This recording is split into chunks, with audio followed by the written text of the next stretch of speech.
So hello guys, good morning, welcome back to my mini blog. હું છું તમારો સંતોષ Tadvi blogger ને હું ગુજરાતમાં લોકલ ટ્રક ચલાવું છું. ઘણા દિવસો પછી પાછો મોકો મળ્યો છે ગાડી પર આવવાનો, એટલે ફટાફટ આવી ગયા છે સીધા ગાડી ભરવા. આજનો આપણો સફર રહેવાનો છે નસવાડી બાજુ, ગામ લીંડા ટેકરા. સવારે 10 વાગ્યાની આજુબાજુમાં આપણે ગાડી ભરાઈ લીધી હતી ને ગાડી ભરીને આપણે જવાનું છે સીધું કાંટો કરાવવા માટે. એટલે ફટાફટ લગાડી દીધી ગાડી કાંટા ઉપર ને રોયલ્ટી બોયલ્ટી કરાવીને આપણે કરવાનું છે સરખું તો કરવું જ પડે, ગાડી એક લેવલમાં ટીકાવી જોઈએ ને. એટલે ફટાફટ સરખું કરીને અમે નીકળી ગયા અમારા ન્યૂ સફર ઉપર. ઘણા દિવસો પછી ગાડી હાથમાં આવી છે એટલે ચલાવવાની બહુ જ મજા આવે છે, કારણ કે ચોમાસું ચાલે છે એટલે થોડા દાડા ગાડી નીકળશે ને થોડા દાડા ગાડી ઘરે પડી રહેશે. હમણાંની વાત કહું તો આ ગાડી હમણાં 15 દિવસ જેવું ઘરે પડી રહી અને 15 દિવસ પછી 2 ફેરા હાથમાં આવ્યા છે. એક ફેરો કાલે માર્યો અને એક ફેરો આજે માર્યો, અને કાલે કેવું થશે એ તો ભગવાન જ જાણે. આપણે પણ વાતો કરતા કરતા ઓંડો ચોકડી ક્રોસ કર્યા બાદ આવી ગયા છે ઓરાથી વનમારા ક્રોસ કર્યા બાદ અમને આ લોકેશન જોવા મળે છે, જે ફોટોગ્રાફી અને વિડીયોગ્રાફી માટે બેસ્ટ લોકેશન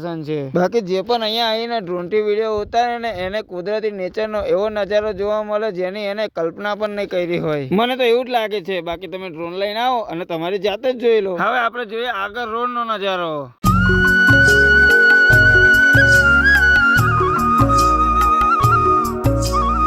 થોડાક જ સમયમાં ખાલી કરવાની જગ્યાએ પહોંચી જઈએ છીએ, આજે આપણે અડધા ખેતરમાં ખાલી કરવાની છે. સૌથી પહેલા ગામમાં ગાડી ઉભી રાખીને અમે રસ્તો જોઈ આવ્યા છે, કેમ કે વરસાદનો મોસમ છે એટલે જમીન ભીની હશે તો ગાડી ફસાશે. અમે જયારે જમીનને જોયું તો અમારું ટેન્શન મટી ગયું, કેમ કે જમીન હતી પથ્થરિયા જમીનમાં ગાડી ફસાવાના ચાન્સીસ બહુ ઓછા રહે છે. એટલે વગર વિચારે અમે નાખી દીધી ગાડી ખેતરમાં. એટલે ફટાફટ ગાડી કાઢી નાખી છે, ખાલી કરીને લગાવી દીધી છે ગાડી બાજુમાં, કેમ કે અમારે પેમેન્ટ પણ લેવાનું હતું. ગાડી ખાલી કરીને બાજુમાં બેઠા હતા મારા બંકા તારનું ઝાડ દેખાઈ ગયું. મારો બેટો કે તારે પીવી છે કાકા, તારે પીવડાવો કાકો કે આપત્તિ નહીં આવતું, પૈસા થાય. મારો બંકો કે પૈસા તો નહીં કાકા, પણ તમારું ખેતર નીંદેલો. તો મારો બેટો ખેતર નીંદવા માંડ્યો.